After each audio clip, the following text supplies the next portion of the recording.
Alright boys, I hope you're having a lovely day. Okay, today guys, we have got another episode of games I played. You guys know how it goes by now. I play games, I talk about the ones that I like, but I just talk about all the games even if I didn't like them. And I have to admit boys, it's been a fairly quiet month of gaming for me. I've not played as much as I normally would. Don't worry, I'm not like falling out of love with gaming or anything. I've just not had as much time lately. I used to have just tons of free time, and with that free time, I would just play all the games in the world. But at the minute, I've been super busy with work. But fear not lads, I've still got a decent little stack of games that I've played, okay, so we still played a few. Now we'll just say before we get into things, there is just one game that I'm not going to be talking about that I did play this month, and I'd love to talk about it honestly because I loved it a lot. And the game I'm talking about of course is Mafia the Old Country. I'd love nothing more than to talk more about that game. I really enjoyed it, but I've already done a whole video on it, okay, it's an hour and 5 minutes long, so if you want to hear my thoughts about that game, then check that video out. With that said, there is some heavy spoilers, so if you are going to watch that video, definitely play the game first, otherwise I'll end up ruining the whole freaking game for you. But yeah, other than that then boys, I've got 6 games here to talk about, so yeah, not as many as normal, but you know, it's still a decent amount, so let's start going through them. It's quite cool this month because I feel like I had a nice little split between generations, so like a third of my games are super retro, a third of them are super modern,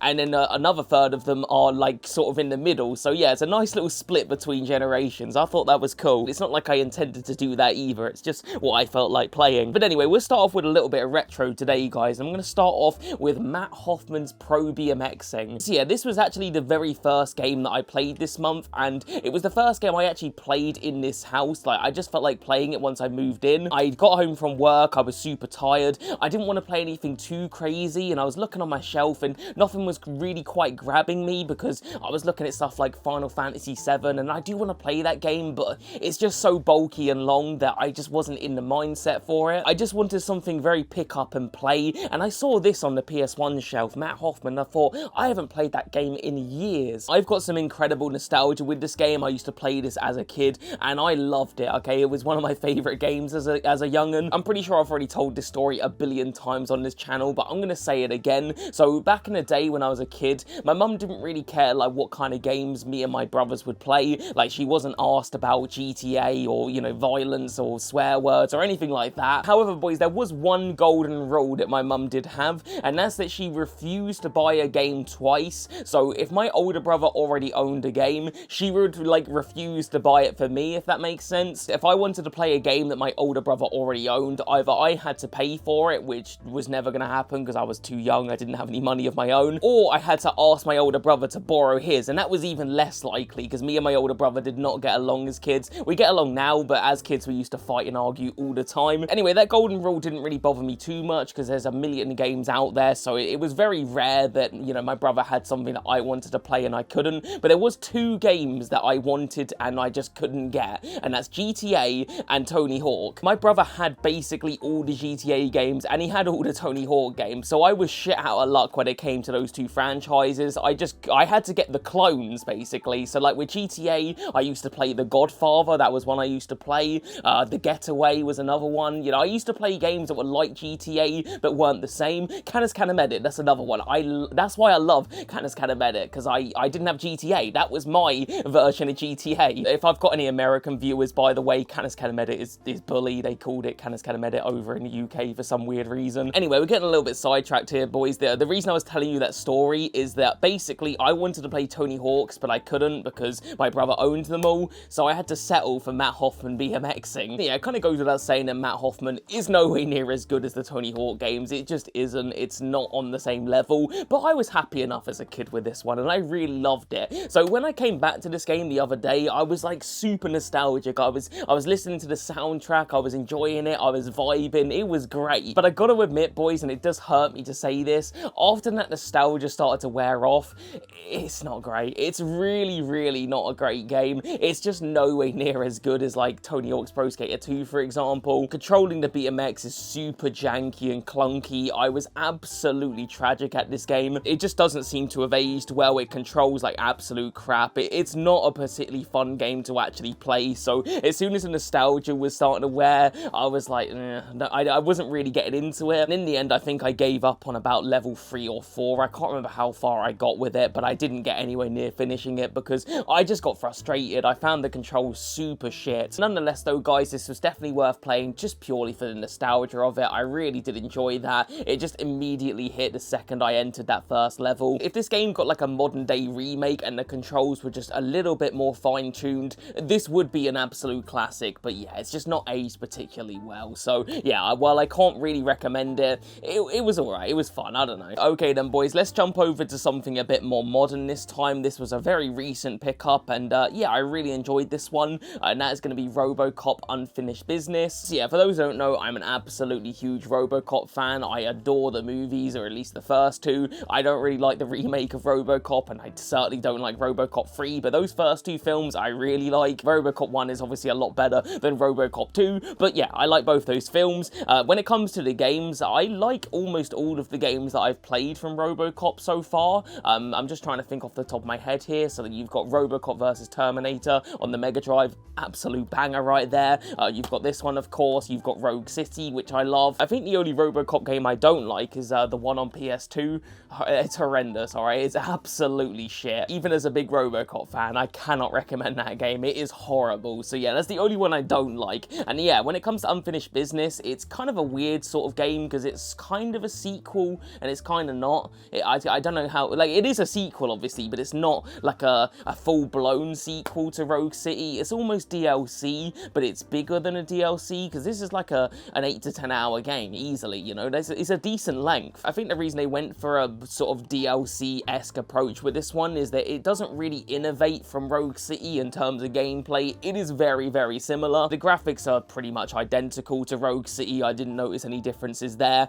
The way that the game actually plays is pretty much identical as well. There are a few small little differences, like there's a couple of sections in this game where you actually get to play as Alex Murphy when he was a cop, which I thought was cool. I think you only get to play as him as a cop once, and honestly I would have happily played as him a couple more times, but yeah, it was fun while it lasted. But I think one of my favourite things about this game is when you get to play in the ED-209. It is so ridiculously fun blasting enemies in that thing. It is so overpowered, and there's just something so violent and visceral about these PS5 Robocop games. They feel so ridiculously over the top, and when you're in that ED-209, you are ripping flesh in that thing, okay? It feels so good, and yeah, the gunplay in this game in general just feels super good. You are just blasting people away. So yeah, when it comes to the story of Unfinished Business, it's pretty decent. I wouldn't say it's as good as Rogue City's story. I was definitely more interested in Rogue City, but like in terms of the characters and stuff, but I was all the way there with Unfinished Business. I did enjoy it. I will say the side content was a bit shit this time around. I really liked the side missions in Rogue City, whereas with this,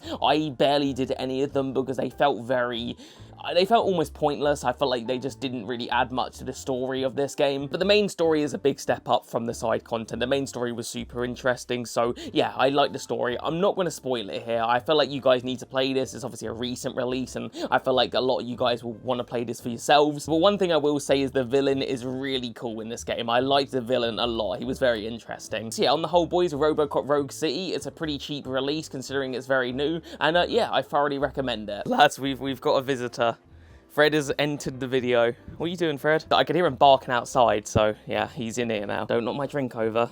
Mum will be very pissed off. Alright boys, the next game I'm going to talk about is going to be on the PS3, and this was a really, really, really good experience. This was, I'm not going to say my favourite game of the month, but it might be, you know? It honestly might be. Anyway, the game I'm going to be talking about is going to be Dynasty Warriors 7 Xtreme Legends. So this was a very recent pickup, and it was somewhat of a blind buy. So yeah, the reason I picked this one up, boys, is I saw this in CEX, and I'm trying to collect more PS3 at the minute, because I feel like the PS3 games are all going to spike in price. I feel like that's going to happen like next year. I don't know, it's just a gut feeling of mine. I think it's going to happen. So yeah, I'm just looking at PS3 games pretty extensively at the minute, and I saw this in there, and the artwork sort of spoke to me, and I thought, you know what, I'm not really into Dynasty Warriors. It's not something I've ever gotten into, but let's just get it anyway. And a couple of weeks ago, I got home from work, and I was super tired, and I didn't really feel like playing anything too deep, and I saw this on the shelf because I recently picked it up, and I thought, let's just give it a quick crack. You know, I wasn't thinking it was going to be a long playthrough or anything. I just thought I'd have a little go on it. And yeah, I start playing it, and there's like hordes of enemies, and I'm whacking them up, and I'm thinking, oh, this is pretty fun. I'm quite enjoying this. This is nice. So yeah, I was doing that for a while, you know, just chopping away at the enemies, playing through it, and I was getting a couple of levels completed, and I thought,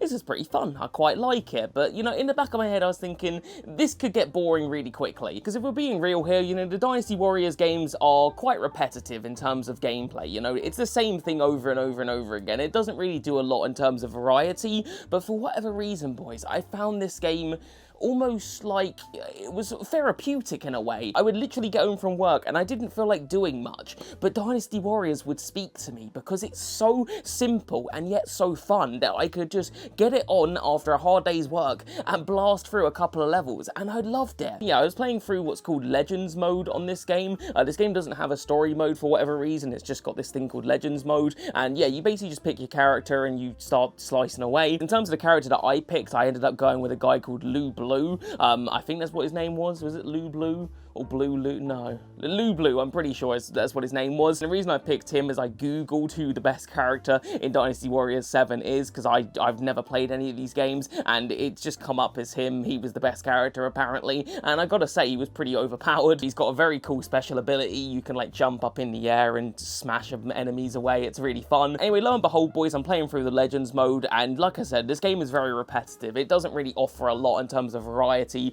but for whatever reason, I never got bored with it. I didn't end up finishing every single level in Legends mode, but I played a good majority of them, and I never once got bored. I did manage to get the end credits with this game, so I'm gonna assume I've completed it, even though I didn't do every single level, but I did the final level on Legends mode, so yeah, I think I completed it, kind of, not really, something, I don't know. This game is a little bit weird when it comes to completion, because, like I said, I got the end credits, but there's still levels to be done, so I don't know. I assume I completed it, but nonetheless though, boys, I could easily 100% complete this game because it was such an enjoyable experience. I really did love it. And after playing through this one, I started looking at CEX to see like other Dynasty Warriors games, because I would like to check out the rest of the series, and there's a lot. There is a lot of Dynasty Warriors games, and they're all, or for the most part, they're pretty much all super cheap. So I dare say, boys, I'm going to start collecting these Dynasty Warriors games because I absolutely want to play more of this series. So don't be too surprised if I end up picking up a couple of these in CEX. Apologies, boys, I had to quickly get a drink.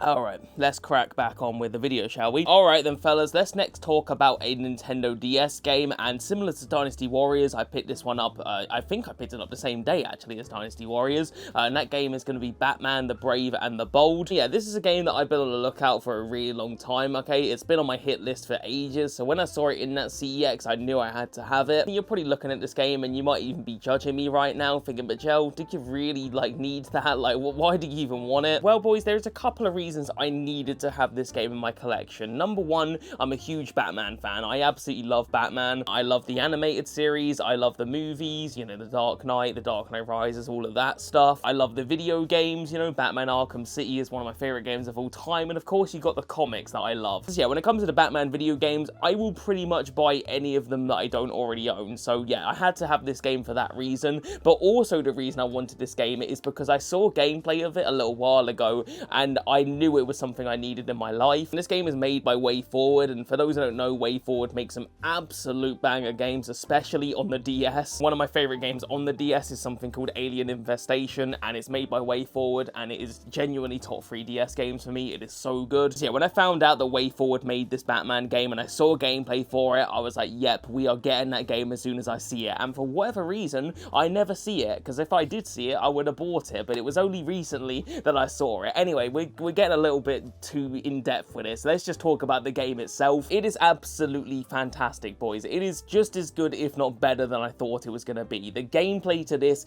is just mwah, okay? It is 2D perfection. When it comes to 2D games on the DS, there's not actually that many of them, surprisingly. There's a lot of 3D stuff, and that's quite, you know, surprising, because the DS really isn't that powerful, and I feel like a lot of 3D games look like shit on the DS, but the 2D stuff looks fantastic. fantastic. And yeah, this game is fully 2D and the art style is perfection, okay? It's one of the best looking DS games you can get. It looks so good. The gameplay itself is pretty simple. It's a Bob standard sort of beat 'em up. You've got gadgets and stuff and, you know, special abilities, but it plays so smooth that it's just enjoyable from start to finish. Another thing this game does, which is pretty cool, is it allows you to play as different characters from like the DC universe, so it's not just Batman. Each level actually gives you a new character that you can play as, so like one level you've got Green Lantern, another one you've got Aquaman, and it goes on like that with different DC heroes. I've never actually seen the Batman Brave and the Bold TV show, so I'm going to assume from playing this game that those characters feature pretty heavily in the show,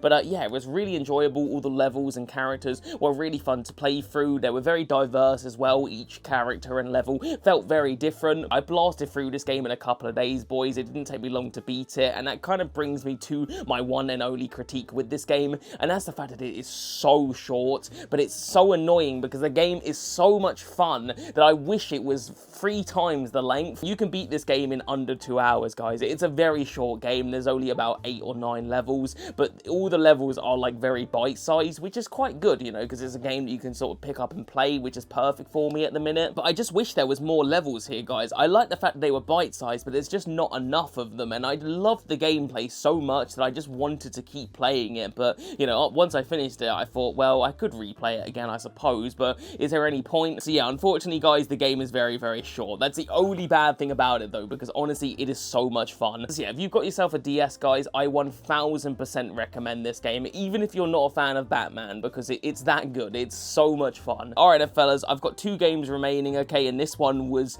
probably the weirdest game I played all month, and that is going to be Bramble the Mountain King on PS5. So yeah, this is a game I've had for quite a while now. I picked this up, I can't remember now, it might have been last year. Or it might have been, no, I think it was the year before. It was a couple years ago. I actually picked this one up in-game, like, you know, the shop game. It's one of those Sports Direct ones, so you go through Sports Direct and there's a game, and I was sort of browsing and I saw this and I thought, oh, that looks pretty interesting. And I think it was like 20 quid or something, so I just sort of picked it up on a whim. Yeah, I just sort of sat on my shelf for a while and I kind of forgot all about it, and then I was looking through my PS5 games the other day and I thought, oh, you know what, let's give that a go. And yeah, I'm glad I did, because this is a real hidden gem. Like, I don't feel like I've ever heard anybody talk about this game. So yeah, you play as this little kid called Ole. I think that's how you pronounce it. It's spelled O-L-L-E. Anyway, you play as this little kid and he goes out into the wilderness looking for his little sister, and yeah, he ends up falling into this like weird sort of gnome world, and it's all colourful and rainbows, and I thought, this is not what I expected at all. So yeah, I was playing through it and it was all whimsical and wonderful, and there was loads of weird little gnomes running around, and I gotta be honest, guys, I was getting pretty bored because I knew this game was a horror game and that's all I knew about it. So